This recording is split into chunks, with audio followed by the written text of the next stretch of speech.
So you had complaints from one programmer who said you guys are basically stealing people's stuff and not paying them, and then he wound up murdered. It looks like a suicide to me. Why does it look like a suicide? It was a gun he had purchased. It was this is like gruesome to talk about, but I read the whole medical record. Does it not look like one to you? No, he was definitely murdered, I think. There were signs of a struggle, of course. The surveillance camera, the wires had been cut. I don't trust OpenAI. I don't trust Sam Altman, and I don't think we want to have the most powerful AI in the world controlled by someone who is not trustworthy. And sorry, I just don't. Sam Altman is taking over the world. His company OpenAI, creator of ChatGPT, is the most valuable private company in the world, valued at an estimated $500 billion. A leader in artificial intelligence has become so powerful that the richest man in the world, Elon Musk, has become very, very concerned. By the way, Elon Musk is one of the original founders of OpenAI. But Sam Altman has a dirty little secret that he definitely does not want you to know about. So you had complaints from one programmer who said you guys are basically stealing people's stuff and not paying them, and then he wound up murdered. What was that? Also a great tragedy. He committed suicide. Do you think he committed suicide? I really do. Have you looked? This was like a friend of mine. This is like a guy that, and not a close friend, but this is someone that worked at OpenAI for a very long time. I was really shaken by this tragedy. I spent a lot of time trying to, read everything I could, as I'm sure you and others did too, about what happened. It looks like a suicide to me. Why does it look like a suicide? It was a gun he had purchased. It was this is like gruesome to talk about, but I read the whole medical record. Does it not look like one to you? No, he was definitely murdered, I think. There were signs of a struggle, of course. The surveillance camera, the wires had been cut. He had just ordered takeout food, come back from a vacation with his friends on Catalina Island. No indication at all that he was suicidal. No note and no behavior. He had just spoken to a family member on the phone. And then he's found dead with blood in multiple rooms. So that's impossible. Seems really obvious he was murdered. Have you talked to the authorities about it? I have not talked to the authorities about it. And his mother claims he was murdered on your orders. Do you believe that? I'm asking. You just said it. So do you believe that? I think that it is worth looking into. And if a guy comes out and accuses your company of committing crimes, I have no idea if that's true or not, of course, and then is found killed and there are signs of a struggle, I don't think it's worth dismissing it. I don't think we should say, well, he killed himself when there's no evidence that the guy was depressed at all. I think, and if he was your friend, I would think you would want to speak to his mom or... I did offer. She didn't want to. So do you feel that, when people look at that and they're like, it's possible that happened, do you feel that that reflects the worries they have about what's happening here? Like people are afraid that this is like... I haven't done too many interviews where I've been accused of like... Oh, I'm not accusing you at all. I'm just saying his mother says that. I don't think a fair read of the evidence suggests suicide at all. I just don't see that at all. And I also don't understand why the authorities, when there's signs of a struggle and blood in 2 rooms on a suicide, like how does that actually happen? I don't understand how the authorities could just kind of dismiss that as a suicide. I think it's weird. You understand how this sounds like an accusation. Wow, that's pretty interesting. Before we go any further, it's important to go ahead and state that this is all alleged. We don't really know what's going on. And it's really easy to dive down these rabbit holes and get into these conspiracy theories, because certainly billionaires probably do things that they probably didn't want to do to try and, get to the top. But it's just interesting to make these connections. So whether they're true or not, we can really only go by the official statements.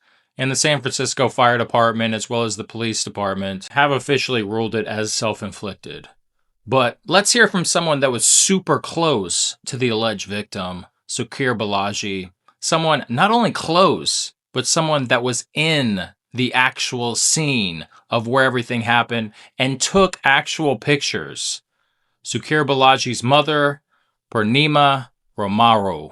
I hope I pronounced that correctly. Let's get to the reason that I am anxious to do this interview, which is this report that you commissioned, Dr. Dinesh Rao, and it contains his analysis of the condition of your son's body based on an autopsy, I believe, and it critically contains 7 crime scene photographs that you took in your son's apartment. Is that correct? That's right. There are 7 evidences that were very critical, which has not been picked up by the authorities. The first thing that jumps out, and it's very obvious from the photographs that you took, is that there's blood all over the apartment. The official explanation is your son shot himself once in the head and the bullet entered the brainstem and extinguished life immediately. Yes. But these photographs show that that's not at all what happened, because there's blood all over the apartment. There's blood on the door, on the floor, in the bathroom. There's blood everywhere. That right there, just employing common sense, tells you that the person from whom that blood came, your son, presumably, did not have a fatal brain injury, at least when he was bleeding. I mean, something was going on in the apartment, Yes. right? The second thing that jumps out is that there is a tuft of hair that's Yes. not hair. It's from a wig. It's from a wig. I mean, he was a 26-year-old man with short hair from pictures. He's not wearing a wig, correct? No, he is not. Right. And these hairs are not his. And the portion of the wig, the clip-in wig, has blood on it. Yes. And there's blood all over the apartment. Right there, I would say, maybe it's a suicide, but you're gonna have to tell me how. It's not a suicide. It's a Yeah. homicide, obviously. Here's a recap of the evidence that Tucker highlighted.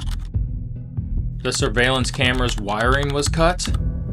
There's a tuft of hair from a wig found covered in blood.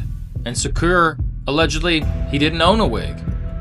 There was blood found in multiple rooms of the apartment. He showed no indication of wanting to hurt himself via he left no note. And he had just ordered food and went on a vacation with friends.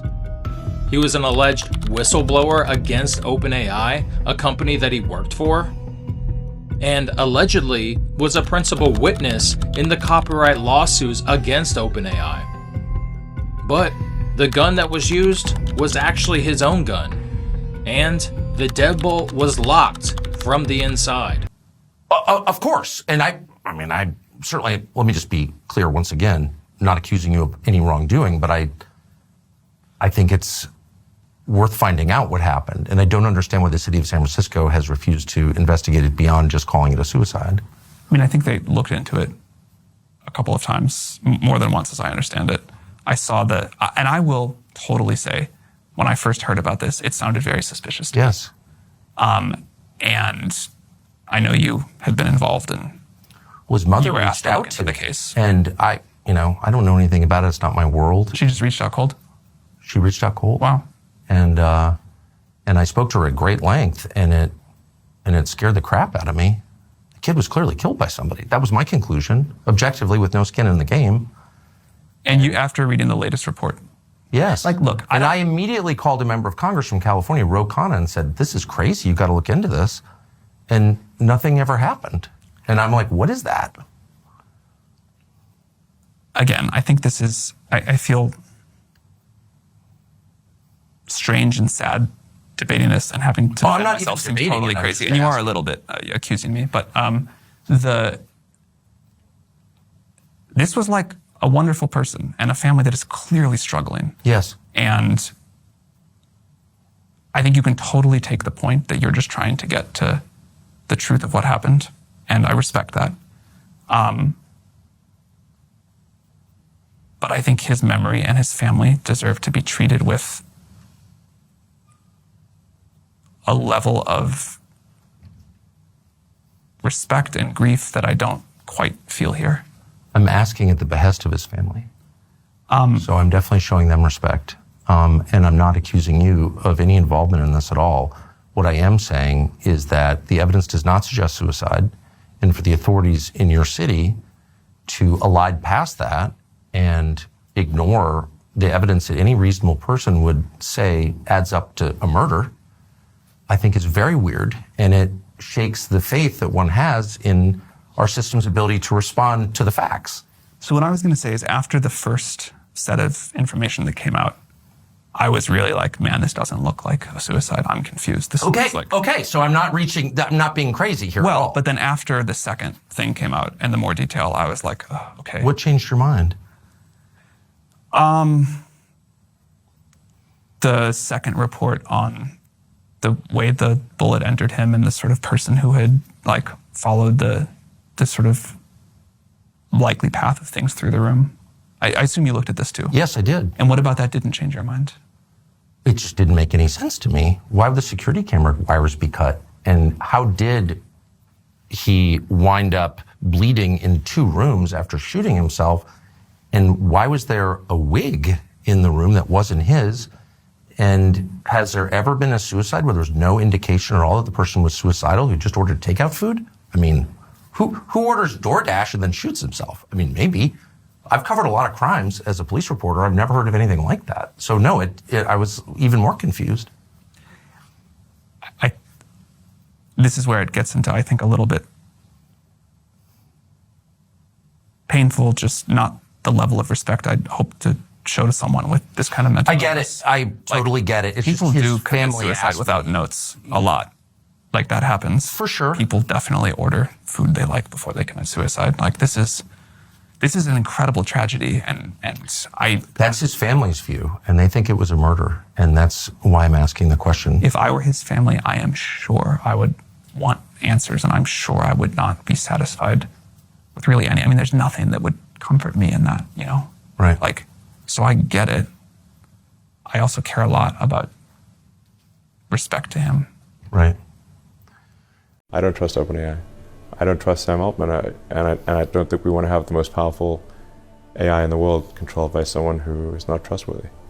And sorry, I just don't. I mean, But that seems like a fair concern. yeah. But you don't think, as someone who knows him and has dealt with him, that he is worried about the possibility this could get out of control and hurt people? He will say those words,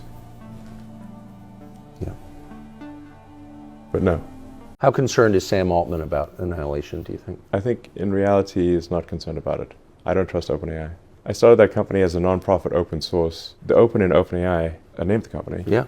OpenAI as an open source. And it is now extremely closed source and maximizing profit. I don't understand how you actually go from being an open source non-profit to a closed source for maximum profit organization. Well, but Sam Altman got rich, though, didn't he? At various points he's claimed not to be getting rich, but he's claimed many things that were false. And now apparently he's going to get $10 billion of stock or something like that. I don't trust Sam Altman, and I don't think we want to have the most powerful AI in the world controlled by someone who is not trustworthy. That seems like a fair concern. Yeah. But you don't think, as someone who knows him and has dealt with him, that he is worried about the possibility this could get out of control and hurt people? He will say those words. Yeah. But no. There's a lot more interesting facts to this story that were beyond the scope of what I thought I should put in this video.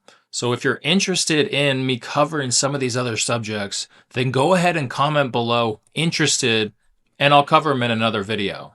Things such as, did you know that Sam Altman was fired from being CEO and shortly later rehired? So why did that happen?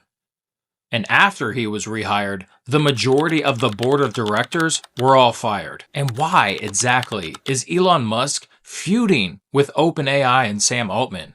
He literally left one of the most powerful companies in the world to start a competing one, a company that he co-founded. And what exactly are all these mounting lawsuits against OpenAI really about? OpenAI, keyword open, was supposed to be open source. It was supposed to be used to ground the growing concerns surrounding artificial intelligence taking over. And it was supposed to be non-profit. And now it's no longer open source. And it's no longer non-profit. So was that just clever marketing to get their positioning? Elon Musk wanted to be CEO, but somehow Sam Altman convinced the board of directors to go with him instead. And the second most valuable company in the world, Microsoft, invested $13 billion to partner with OpenAI. Again, comment interested if you want me to make more videos surrounding this subject or subjects just like it. And as always, make sure you subscribe to the channel, and I'll catch you on the next one.